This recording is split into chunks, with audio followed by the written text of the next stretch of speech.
A very happy new year to you, your family and the entire team of Envision Capital. और सबसे पहले in fact जिस तरह से आपने कहा ट्रिगर पॉइंट्स काफ़ी सारे होंगे। इसके अलावा भी अगर आप देखें नए साल की शुरुआत, पिछला साल कह सकते हैं भारतीय बाजार के लिए खट्टी मीठी यादें ज़रूर थी। नए साल की अगर बात करें, ट्रम्प 2.0 है, FIIs FPIs एक्शन जिसकी आप बात कर रहे हैं, तिमाही नतीजे और इसके अलावा बजट और मॉनेटरी पॉलिसी।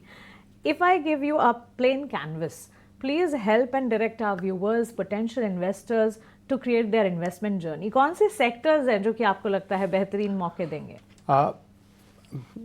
2025 में भी जो ग्लोबल हेडविंड्स है वो भी बरकरार रहेगी। जैसे आपने बताया ट्रम्प एंगल है, US फेड का क्या नज़रिया रहेगा, क्या इन्फ्लेशन वापस उभर के आएगा और उसकी वजह से क्या इंटरेस्ट रेट कट्स पोस्टपोन होंगे, इंडिया में इन्फ्लेशन और रेट कट्स क्या होंगे, ये सारे जो फैक्टर्स है ये प्ले आउट रहेंगे। लेकिन in this kind of an environment also जो 3 या 4 बड़ी अपॉर्चुनिटीज़ है इंडिया पर्सपेक्टिव से या इन्वेस्टर्स के लिए, सबसे पहली है डिजिटाइजेशन। ये जो टेक्नोलॉजी अडॉप्शन हो रहा है कंपनीज के द्वारा, गवर्नमेंट के द्वारा, कंज्यूमर्स के द्वारा, सिटीजन्स के द्वारा, ये बहुत सारी नई बिजनेस अपॉर्चुनिटीज़, नए सेक्टर्स क्रिएट कर रहे हैं। तो सबसे पहला है जो online digitisation. Second is financialization. Increasing amount of savings are going into investments. And therefore, you're clearly seeing a very big opportunity through financialization.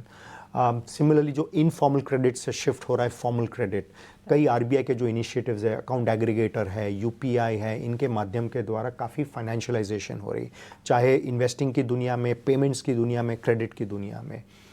तीसरी बड़ी जो अपॉर्चुनिटी है वो है इंडिजनाइजेशन, मतलब जो फोकस है इंपोर्ट सब्सटीट्यूशन, जो कई सेक्टर्स में हो रहा है, जैसे डिफेंस है या रेलवेज़ में। जो हम 5 साल पहले सोचते थे कि हम बुलेट ट्रेन इंपोर्ट करेंगे, आज हम ये कह रहे हैं कि क्या हम बुलेट ट्रेन इंडिया में बना सकेंगे या बना पाएंगे। इनफैक्ट अवार्ड किया है, राइट।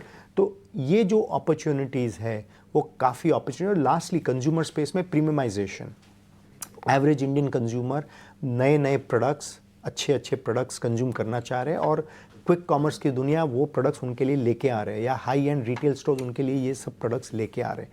सो हमारा ऐसा मानना है कि ये जो 4 बड़े क्षेत्र है, digitisation, financialisation, indigenisation and premiumisation, ये 4 बड़ी बड़ी अपॉर्चुनिटीज़ हैं और उसी में हमें एक अच्छी growth oriented capital efficient companies backed by governance को आइडेंटिफाई करते रहना है।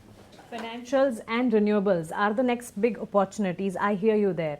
इंडिजनाइजेशन जिसकी आपने बात की, कंट्रोल्स भारत में लाना, एक तरह से स्वदेशीकरण और उसकी तैयारी हम देख चुके हैं और इसका एक इम्पैक्ट है जो कि सरकारी कंपनियां डिफेंस क्षेत्र पर भी नजर आए। लेकिन ट्रेडिशनल सेक्टर्स का क्या होगा? जैसे कि IT सेक्टर की अगर बात करें, फार्मा, हेल्थ केयर, डायग्नोस्टिक की अगर बात करें, IT सेक्टर पर आपका फोकस भी रहा है। सो इन सेक्टर्स पर किस तरह से 2025 का आउटलुक नजर आएगा? ये जितने भी सेक्टर्स आपने कहे, जो है IT है कि FMCG है, या कुछ हद तक जो बड़ी बैंक्स हैं, ये जो बड़े बड़े कंपनीज है, ये सब सेक्टर्स में इनकी साइज़ बहुत बड़ी हो गई है।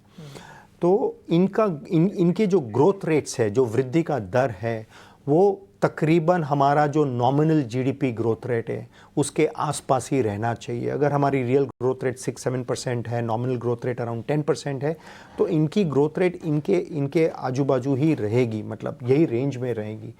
उसके मुकाबले जो न्यू एज कंपनीज़ है, या जो कंपनीज़ इनोवेटिव है, या जो कंपनीज़ की साइज़ रिलेटिवली कम है और उनके लिए ग्रोथ या वृद्धि की जो रनवे है वो और भी लंबी है, और जो बड़ी कंपनीज़ को चैलेंज कर रहे हैं, ये सारी कारणों की वजह से उनकी जो वृद्धि की दर है, ग्रोथ रेट है, अर्निंग्स में, रेवेन्यू में, वो काफ़ी ज़्यादा है बड़ी कंपनीज़ के मुकाबले। तो बड़ी कंपनीज़ 5 to 10% ग्रो कर रही है, जो छोटी कंपनीज़ हैं वो 10 से 20% ग्रोथ कर रही है। तो उनके ग्रोथ रेट्स 2 times है लार्ज कंपनीज़ के मुकाबले।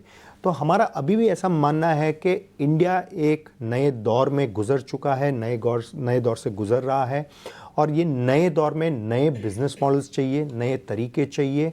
और क्योंकि लार्ज कंपनीज बहुत बड़ी है, उनके लिए नए जो बिज़नेस मॉडल्स है, नए प्रोडक्ट्स है, नए माध्यम है, वो अडॉप्ट करना थोड़ा डिफ़िकल्ट है। उसके मुकाबले जो छोटी कंपनीज़ है वो ये सब बहुत अच्छी तरह अडॉप्ट कर सकती है, और जिसकी वजह से वो उनके ग्रोथ रेट्स बहुत हायर है। तो हमारा ऐसा मानना है कि ट्रेडिशनल सेक्टर्स में खास करके लार्ज कंपनीज है, वो एक स्ट्रक्चरल मैं जो कहता हूँ स्ट्रक्चरल अंडर परफॉर्मेंस, शायद हो सकता है कि कुछ महीने उनका परफॉर्मेंस अच्छे रहे as stocks, but otherwise I think there's going to be basically a bit of a structural stagnation for them.